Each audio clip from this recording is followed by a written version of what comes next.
কাজ করি আজ বিগত ৩৬ বছর পর্যন্ত মামুন ভাই এই গলাচিপা 10 মিনিট এই 3 আসনে এই জনপদে সে সুন্দর করে গুছিয়ে রাখছে। যত দূর দিন যত হামলা মামলায় সব কিছুতে সে আস্তে আস্তে করে এই দেশটাকে আমাদের সবাইকে তৈরি করছে এই বিএনপির পক্ষ থেকে। মামুন ভাই একজন সৎ মানুষ, আদর্শ মানুষ। আমরা সবাই মনে করি মামুন ভাই যদি নির্বাচিত ইনশাল্লাহ হয় এই দেশের সাধারণ জনগণ অনেক ভালো থাকবে, তাদের চাহিদা পূরণ হবে। মামুন ভাইয়ের সাথে আসছে তার সাথে তুলনা নেই। সেই সাদা মনের মানুষ, আদর্শ মানুষ, সৎ মানুষ। তার দ্বারে না তাহলে আপনারা দেখেন সে স্বতন্ত্র প্রার্থী, তার গণজোয়ারটা দেখেন। এটা সে ভালো মানুষ বললে ভালো মানুষের দাম আল্লাহ রাব্বুল আলামিনের কাছেও আছে আর পৃথিবীতেও আছে। তাই মামুন ভাই ভালো বলে আমরা সবাই একত্রিত হয়ে হাতে হাত রেখে কাঁধে কাঁধ রেখে তাকে বিপুল ভোটে নির্বাচিত করে ওই সংসদে পাঠাবো।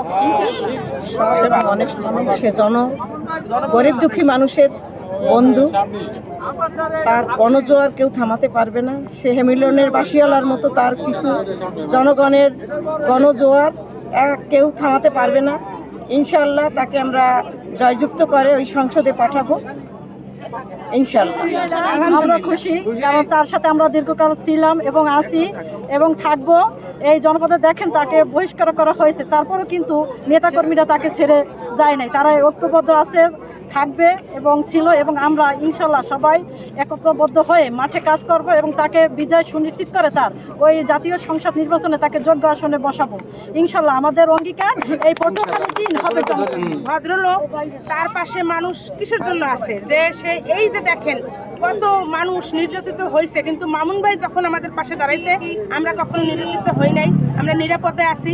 সে খুব ভালো মানুষ দেখে তার সাথে আমরা মিলেমিশে কাজ করে তাকে সংসদে পাঠানোর জন্য আমাদের ইচ্ছুক আশা। আমরা তারেক রহমানরে এইখান থেকে এই 10 মিনিট গলাচিপা থেকে আমরা মামুন সাহেবরা জয়মালা পরায় উপহার দেব এবং তাকে নিয়ে আমরা যাব। এই আমাদের মনের আশা। আমরা কাজ করার জন্য ইনশাআল্লাহ।